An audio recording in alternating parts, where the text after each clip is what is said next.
Hello student, कैसे हो आप लोग। आई होप सब अच्छे होंगे। तो बच्चों, आज हम लेके आए हैं आपके लिए सेकेंड चैप्टर का एमसीक्यू टाइप क्वेश्चन, जिसमें हम समझेंगे कि कैसे आप इजी से इजी वे में इस एमसीक्यू को बना सकते हो जल्दी से जल्दी। तो ये सेकेंड चैप्टर है पॉलिनोमियल का। तो पॉलिनोमियल के जितने भी टॉपिक थे, जितने भी एक्सरसाइज थे, वो तो आपने कवर कर लिए। उसके सारे वीडियोस मैंने अपलोड कर दिए हैं आपको। अगर अभी तक नहीं देखे हो तो आप जाके देख सकते हो। आज हम करेंगे इसी का एमसीक्यू। और ये कहाँ से आया हुआ है क्वेश्चन, तो ये एनसीईआरटी एग्जाम्पलर का क्वेश्चन है। ठीक है, अगर आपको क्वेश्चन चाहिए तो आप गूगल से जाके डाउनलोड कर सकते हो वहाँ पे। ठीक है, तो चलो स्टार्ट करते हैं। और उससे पहले अगर आप चैनल पर नए हो तो प्लीज़ चैनल को लाइक करो, सब्सक्राइब करो और साथ ही साथ बेल आइकन दबाना, ताकि इसी तरह का और भी वीडियो आपको मिलता रहे। ठीक है, तो देखो बच्चों, यहाँ पे क्या है, सबसे पहला क्वेश्चन है which one of the following is a polynomial. ठीक है, तो सबसे पहले अगर हम बात करें कि पॉलिनोमियल किसे कहते हैं, तो पॉलिनोमियल्स जो होते हैं ना, उनमें डिग्री यानी कि पावर्स जो होते हैं वो या तो जीरो हो सकते हैं या फिर पॉजिटिव इंटीजर हो सकते हैं। जैसे कह सकते हो आप कि होल नंबर हो सकते हैं। ठीक है, वो कभी निगेटिव नहीं हो सकते। लेकिन जैसा कि आप यहाँ पे देख रहे हो कि ये 2 डिवाइड बाई एक्स स्क्वायर है, तो जब डिनोमिनेटर में कोई पावर एक्स स्क्वायर रहेगा या कुछ भी रहेगा, तो वो जब न्यूमरेटर जाएगा तो उसका पावर क्या हो जाएगा, निगेटिव। ठीक है, तो इसका मतलब है कि ये पॉलिनोमियल नहीं है। नहीं, जैसे यहाँ पे रूट के अंदर है x, मतलब ये जो है ये भी पॉलिनोमियल नहीं है, क्योंकि x का पावर क्या हो जाएगा यहाँ पे 1/2। ठीक है, तो इसीलिए ये भी पॉलिनोमियल नहीं है। यहाँ पे अगर हम बात करें तो ये जो है इसमें थोड़ा सा सॉल्व करने की ज़रूरत है। तो देखते हैं कि अगर हम यहाँ पे लिखें x² प्लस 3, अब यहाँ पे x का पावर कितना है 3/2, डिवाइड बाई रूट में जब x लिखा होता है तो हम उसे क्या लिखते हैं, उसे लिखते हैं x⁴ यही लिखते हैं। चलो इसको जो है आगे अगर हम सॉल्व करेंगे तो क्या हो जाएगा, ये हो जाएगा x² प्लस 3।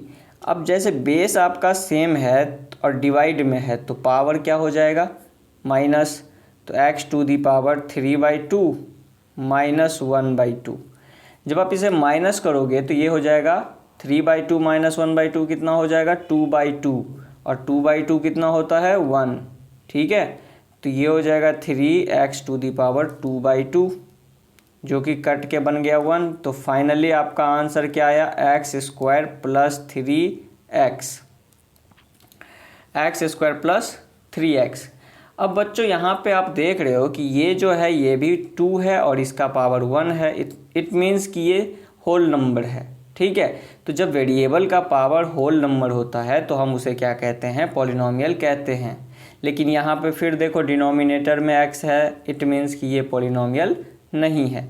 तो यहाँ पे करेक्ट ऑप्शन क्या हो जाएगा, सी। आपको हमेशा बस ये ध्यान रखना है कि आपका जो वेरिएबल है उसका पावर न तो फ्रैक्शन होना चाहिए और न ही आपका निगेटिव होना चाहिए। ठीक है, न तो फ्रैक्शन होना चाहिए न ही निगेटिव होना चाहिए।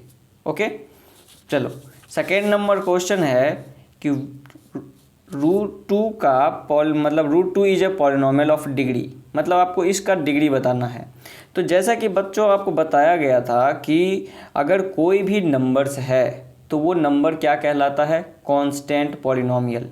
वो क्या कहलाता है, कांस्टेंट पॉलिनोमियल। कांस्टेंट पॉलिनोमियल का डिग्री कितना होता है, सिंपल सी बात है 0 होता है। ऐसा क्यों होता है, तो इसमें कोई वेरिएबल टर्म है ही नहीं।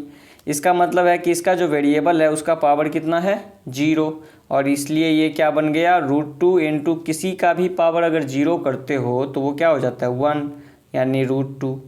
तो ये जो √2 है उसे आप इस फॉर्म में जब लिखोगे तो देखोगे कि वेरिएबल का पावर कितना आ रहा है 0। तो ऐसे भी इसका ऑप्शन हो जाएगा डिग्री 0। ऐसे भी आपको याद रख सकते हो कि degree of the constant polynomial is 0। तो ये कौन सा पॉलिनोमियल है, ये कांस्टेंट पॉलिनोमियल है।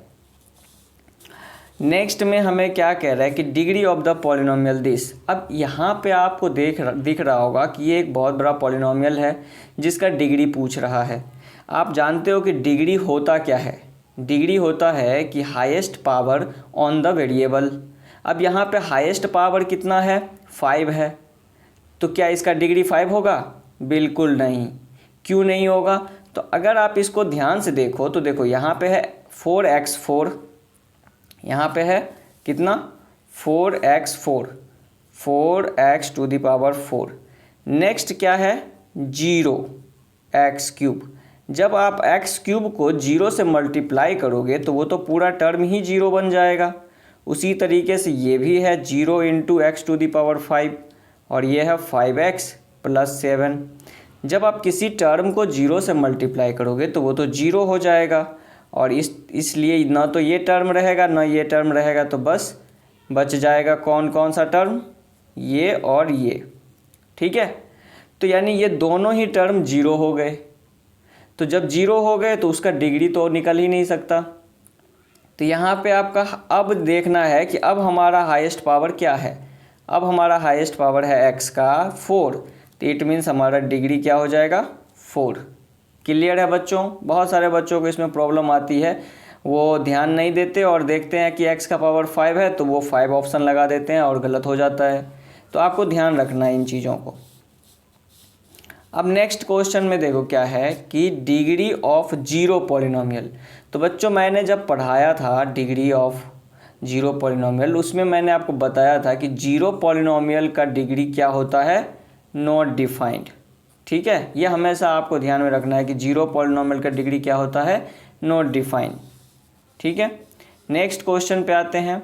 इसमें है कि इफ़ px = इस तरीके से पॉलिनोमियल दिया हुआ है x² - 2√2x + 1। कह रहा है कि जब x की वैल्यू यानी p 2√2 इज इक्वल टू, यानी कि मान लो कि कोई पॉलिनोमियल आपको दिया हुआ है, उस पॉलिनोमियल में आपको कह रहा है कि जब x की वैल्यू 2√2 पुट करोगे तो पूरे पॉलिनोमियल की वैल्यू क्या होगी। तो चलो सॉल्व करके देखते हैं। देखो यहाँ पे पॉलिनोमियल हमारा दिया हुआ है px और px दिया हुआ है x² - 2√2x + 1। अब यहाँ पे हमें p 2√2 की बात कर रहा है, तो p 2√2 का मतलब ये हो गया कि x के बदले 2√2 पुट कर दो। तो जहाँ जहाँ x है वहाँ वहाँ 2√2 का स्क्वायर माइनस 2√2 × 2√2, क्योंकि x के बदले क्या पुट करना है 2√2 और + 1। अब यहाँ पे 2√2 का स्क्वायर कितना होता है, तो 2 का स्क्वायर 4 और √2 का स्क्वायर 2, तो 4 × 2 हो गया कितना 8, माइनस यहाँ भी 2 2 जा 4 × √2 कितना होता है 2, 4 × 2 यहाँ पे भी 8 और ये हो गया + 1। तो फाइनली 8 में से 8 गया 0 और 0 + 1 कितना हो गया 1। तो इस तरीके से आपका ऑप्शन क्या हो जाएगा, बी। क्लियर है बच्चों? तो नेक्स्ट पे आते हैं 6 नंबर पे। 6 नंबर क्वेश्चन हमें कहता है the value of the polynomial 5x - 4x² + 3 when x = -1। जो काम आपने इसमें किया है वही काम यहाँ पे भी करना है कि आपको पूछ रहा है इसकी वैल्यू क्या होगी जब x की वैल्यू -1 लेंगे। तो चलो यहाँ पे जो हमारा वैल्यू दिया हुआ है, पॉलिनोमियल दिया हुआ है, वो है कितना 5x - 4x² + 3। अब आपको क्या करना है, x के बदले -1 पुट करना है। ठीक है, तो -1 पुट करेंगे तो क्या क्या आएगा, ये हो जाएगा 5 ब्रैकेट -1 माइनस 4 ब्रैकेट -1 का स्क्वायर + 3। तो ये 5 × -1 कितना हो गया -5 और -1 का स्क्वायर कितना होता है +1। अब +1 × -4 कितना हो जाएगा -4 अब +3। तो 5 + 4 कितना होता है 5 + 4, क्योंकि दोनों निगेटिव में है तो ऐड हो जाएगा। तो 5 + 4 हो गया -9 और -9 में +3 ऐड कर देंगे तो हो जाएगा -6। क्लियर है? तो यहाँ पे ऑप्शन देखेंगे क्या है हमारा ऑप्शन ए, तो ये हमारा ऑप्शन हो जाएगा। चलो 7th क्वेश्चन में देखेंगे क्या है 7th क्वेश्चन। 7th क्वेश्चन है कि if px = this then px + p - x is equal to. मतलब जहाँ जहाँ x है वहाँ वहाँ आपको क्या करना है, एक बार आपको पुट करना है x और एक बार पुट करना है -x। ठीक है, तो चलो px plus p minus x. Okay, तो px तो एज इट इज रह जाएगा क्योंकि जो जो है वही रह जाएगा px में। तो क्या हो जाएगा px में x प्लस 3। ठीक है, लेकिन जब p माइनस एक्स रखेंगे तो जहाँ जहाँ x है वहाँ वहाँ क्या हो जाएगा -x, और 3 तो 3 ही रहेगा। अब आप देखोगे कि x प्लस 3 हो गया ये, और ये plus minus minus x plus 3, x से x कैंसल, 3 प्लस 3 हो गया 6। तो इसका वैल्यू कितना हो जाएगा 6, यानी ऑप्शन डी। क्लियर है बच्चों? तो चलो नेक्स्ट क्वेश्चन पे चलते हैं।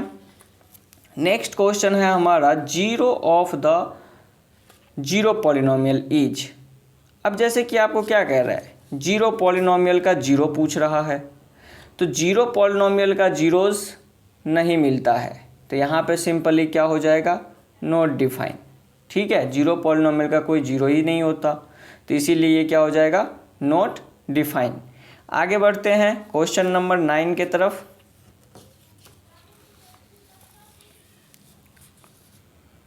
चलो क्वेश्चन नंबर 9 में हमें क्या कह रहा है कि zero of the polynomial px equal to 2x plus 5 each. तो जैसा कि आप जानते हो कि अगर किसी भी पॉलिनोमियल का अगर आपको जीरो निकालना है तो उस पॉलिनोमियल को आप जीरो से इक्वेट कर देते हो। दैट इज़ px को इक्वेट कर देना है किससे, जीरो से। जब आप जीरो से इक्वेट करोगे तो px की वैल्यू कितनी है 2x प्लस 5, और ये किसके इक्वल हो जाएगा जीरो के। 5 को दूसरे साइड शिफ्ट कर लेंगे तो इधर पॉजिटिव में है, इधर जाएगा तो माइनस में हो जाएगा। अब x इक्वल टू क्या हो जाएगा, तो यहाँ इनटू में है तो इधर आ जाएगा तो डिवाइड में आ जाएगा। तो x की वैल्यू हो गई -5/2। कौन सा ऑप्शन होगा, तो हमारा -5/2 ऑप्शन नंबर बी हो जाएगा। ठीक है, अब यहाँ पे आते हैं क्वेश्चन नंबर 10 में। क्वेश्चन नंबर 10 में कह रहा है कि one of the zero of the polynomial this is. अब जैसे कह रहा है कि इसमें जैसे कोई भी क्वाड्रेटिक पॉलिनोमियल होते हैं तो उसमें कितने जीरो मिलते हैं, 2 जीरो मिलते हैं, जिसमें से आपको कह रहा है कोई एक जीरो बताओ इनमें से कौन सा होगा। ठीक है, तो आप क्या करोगे, इसमें वैल्यू पुट करके चेक करेंगे कि कौन सा वैल्यू पुट करने पे ये क्या आ जाता है, जीरो हो जाता है। ठीक है, तो इसमें वैल्यू पुट करते जाएंगे और लिखते जाएंगे। तो पूरा पूरा आपको नहीं लिखना है, सिंपली क्या करना है कि जैसे 2 × अगर हम ये पुट कर रहे हैं x के बदले तो 2 का स्क्वायर, ठीक है, प्लस 7 × x के बदले क्या लिखेंगे 2, अब -4। अब देखेंगे कि 2 × 2 का स्क्वायर तो 4 × 2 हो गया 8, 8 प्लस 14 -4, ये कभी भी जीरो नहीं होगा। ठीक है, अब फिर हम क्या करेंगे, दूसरा वैल्यू पुट करके देखेंगे 1/2। तो चलो 2 × 1/2 का स्क्वायर कितना हो जाएगा 1/4, 7 × 1/2 -4। अब ये कट के 2 बन गया तो हो गया 1/2 प्लस 7/2 -4। क्लियर? अब इसको आप जब सॉल्व करोगे तो क्या आ जाएगा, एलसीएम आप ले लो 2, तो ये हो गया 1, ये हो गया 7 और ये हो गया -8। फाइनली आप क्या देख रहे हो, 1 + 7 हो गया 8 -8/2, यानी कि 0। 8 - 8 हो गया 0, और 0 में 2 से डिवाइड करोगे तो 0। तो देखा आपने कि इसको पुट करने पे ये क्या हो जा रहा है, पूरा 0 हो रहा है। इसका मतलब इसका एक 0 कौन है, बी।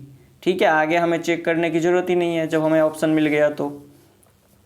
नेक्स्ट आते हैं यहाँ पे कि कह रहा है कि if x to the power 51 + 51 is divisible by x + 1।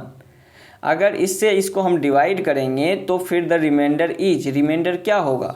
तो बच्चों ये एक रिमाइंडर थ्योरम है जिसमें क्या होता है कि जिससे आप डिवाइड कर रहे हो ना उसको पहले आप 0 से इक्वेट कर लो। तो 0 से आपने इक्वेट कर लिया। अब आपको क्या करना है कि x की वैल्यू निकाल लेनी है, तो क्या हो जाएगा -1। ठीक है, अब ये जो x की वैल्यू है ना ये आप इसमें पुट कर दो x के बदले। तो जैसे कि हमारा क्वेश्चन है x का पावर 51 + 51, तो जब हम पुट करेंगे तो -1 का पावर कितना हो जाएगा 51 प्लस 51। आपको बता दूं कि अगर किसी निगेटिव का पावर ऑड होता है, यानी -1 का पावर अगर ऑड नंबर है तो वो -1 ही होता है, और अगर इवन रहता तो +1 हो जाता। तो ये 51 जो है ऑड है, इट मीन्स कि ये -1 होगा और प्लस 51, तो ऐड होके कितना बन गया 50। क्लियर? तो इसका ऑप्शन हो जाएगा डी। ठीक है बच्चों। नेक्स्ट क्वेश्चन है हमारा 12 नंबर कि if x + 1 is a factor of polynomial this then the value of k। Same ही चीज़ है कि ये इसका एक फैक्टर है, ये क्या है, इसका एक फैक्टर है। इट मीन्स कि हमें क्या करना है कि इसको x + 1 को 0 से इक्वेट कर लेनी है। ठीक है, तो आप x + 1 को 0 से इक्वेट कर लो, तो x की वैल्यू कितनी आ गई -1। अब क्या करेंगे कि जो भी आपका वैल्यू है 2x² प्लस kx, ये क्या हो जाएगा, ये हो जाएगा 0। कब? जब हम इसमें x की वैल्यू -1 पुट करेंगे। तो यानी कि आप जब इसको x के बदले -1 पुट करोगे तो ये क्या बन जाएगा 0। ठीक है, और इस तरीके से आप इसे सॉल्व करोगे तो -1 का स्क्वायर तो होता है 1, तो 2 × 1 2। अब minus plus minus k = 0, k को दूसरे साइड भेज देंगे तो 2 = k, तो k की वैल्यू कितनी हो गई 2। Option number C. ठीक है, तो ऐसे ही आपको भी करना है। साथ में देखते हैं 13 नंबर क्वेश्चन। 13 नंबर में है कि x + 1 is a factor of polynomial. अब यहाँ पे प्रॉब्लम ये है कि यहाँ पे 4 हमें पॉलिनोमियल दिए हुए हैं, सब में हमें क्या करना है, चेक करना है। x + 1 को पहले आपको क्या करना है 0 से इक्वेट कर लेना है। जब आप x + 1 को 0 से इक्वेट कर लोगे तो क्या हो जाएगा, x की वैल्यू आ जाएगी -1। अब आपको क्या करना है कि इन चारों पॉलिनोमियल में x की वैल्यू -1 पुट करके देखना है कि कौन सा पॉलिनोमियल है जिसकी वैल्यू 0 हो जाती है। ठीक है, तो चलो डायरेक्ट पुट करते हैं। जैसे -1 का क्यूब क्या होता है -1, -1 का स्क्वायर क्या होता है +1। अब -1 क्या हो जाएगा +1 और फिर 1, तो ये तो एक कट गया, प्लस प्लस ये हो गया 2, ये नहीं हुआ। अब इसमें पुट करेंगे फिर से, -1 का क्यूब क्या होता है, -1 का क्यूब हो जाएगा -1, -1 का स्क्वायर हो जाएगा +1, -1 और फिर +1। आपने क्या देखा कि ये कट गया, ये कट गया, फाइनल आंसर 0। जब आपको ऑप्शन मिल जाता है तो क्या आपको ये और ये चेक करना चाहिए? मैं कहूँगा बिल्कुल भी चेक नहीं करना चाहिए, क्योंकि एक ही ऑप्शन इसमें से करेक्ट होंगे, दूसरा नहीं हो सकता। ठीक है, तो हमें ऑप्शन मिल गया तो अपना टाइम वेस्ट नहीं करना है, सीधे ऑप्शन लगा के आगे बढ़ना है। ठीक है, 14 नंबर क्वेश्चन में कह रहा है कि one of the factor of this plus this is. अब इसमें और इसमें जो है वन फैक्टर कौन हो सकता है? तो बच्चों यहाँ पे देखो कि यहाँ पे हमें क्या है 25x² - 1, तो ये जो है ये a² - b² के फॉर्म में आ रहा है। तो सबसे पहले हम इसे लिख लेंगे कि 25x² - 1 और ये +1 + 5x का होल स्क्वायर। ओके, तो इसको हम क्या लिख सकते हैं 5x + 1 और 5x - 1। ठीक है, और यहाँ पे हो जाएगा 1 + 5x का होल स्क्वायर। ओके, अब बच्चों इनमें भी 1 + 5x है, इनमें भी 1 + 5x है, दोनों में से आप कॉमन ले लो 1 + 5x, तो इसमें क्या बच जाएगा 5x - 1 और इसमें क्या बच जाएगा 1 + 5x। ठीक है, अब देखो 1 से 1 कैंसल और 5x + 5x हो गया 10x, तो 1 + 5x × 10x। तो देखो ये भी एक फैक्टर है और ये भी दूसरा फैक्टर है, तो आपको देखना है कि आपका ऑप्शन क्या दिया हुआ है। ये दिया हुआ है तो वो लगाओ, नहीं ये दिया हुआ है तो वो लगाओ, दोनों में से कोई एक ही ऑप्शन दिया होगा। तो जैसा कि आप देख रहे हो यहाँ पे 10x है, यहाँ भी 10x ऑप्शन है, आप इसको लगा दो।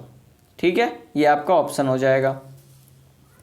लास्ट क्वेश्चन अभी हम कर रहे हैं 15 नंबर जो कि इस वीडियो में हमने 15 तक ही करने के बारे में सोचा है। आगे का वीडियो में इससे आगे का क्वेश्चन करेंगे 16 से लेके 21 तक। तो चलो, द वैल्यू ऑफ दिस। अब आपको देख के ही पता चल रहा होगा कि ये जो है ये एक आइडेंटिटी है। ठीक है, ये क्या है? ये एक आइडेंटिटी है कि A square minus B square. तो A square minus B square, जैसा कि आप लिखते हो A square minus B square equal to क्या लिखते हो? A minus B into A plus B. Clear? अब जैसे यहाँ पे ए के जगह पे 249 है और बी के जगह पे 248, तो एक बार क्या कर देंगे 249 प्लस 248 और एक बार दोनों को माइनस कर देंगे 249 माइनस 248। अब जैसा बच्चों आप देख रहे हो कि इन दोनों का सम कितना होगा? इन दोनों का सम होगा 8 प्लस 9 17 कैरी 1 4 4 8 प्लस 1 9 2 2 4। ये हो गया हमारा इसकी वैल्यू। और इसका सब्सट्रैक्शन करेंगे तो कितना आएगा 1। तो 1 से मल्टीप्लाई करने पे आंसर 497 ही आएगा और हमारा ऑप्शन क्या हो जाएगा 497, जो कि ऑप्शन डी है। तो बच्चों आपको ये कैसा लगा? आपने देखा कितनी इजीली मेथड से आपने बनाया क्वेश्चन और समझ के। तो अगर आपको वीडियो अच्छा लगा हो, आपको कुछ सीखने को मिला हो तो प्लीज़ वीडियो को लाइक करना और चैनल पे अगर नए हो तो प्लीज़ चैनल को सब्सक्राइब कर लो और साथ ही साथ अपने दोस्तों में इसे ज़रूर शेयर करना। ठीक है, और इसी तरीके से आपको वीडियो मिलता रहेगा। अगर कोई क्वेरीज हो, कोई डाउट हो तो आप मुझे कमेंट ज़रूर कर सकते हो। तो चलो, इसी के साथ आज का वीडियो लास्ट एंड करते हैं। Okay, bye bye, have a nice day, thank you.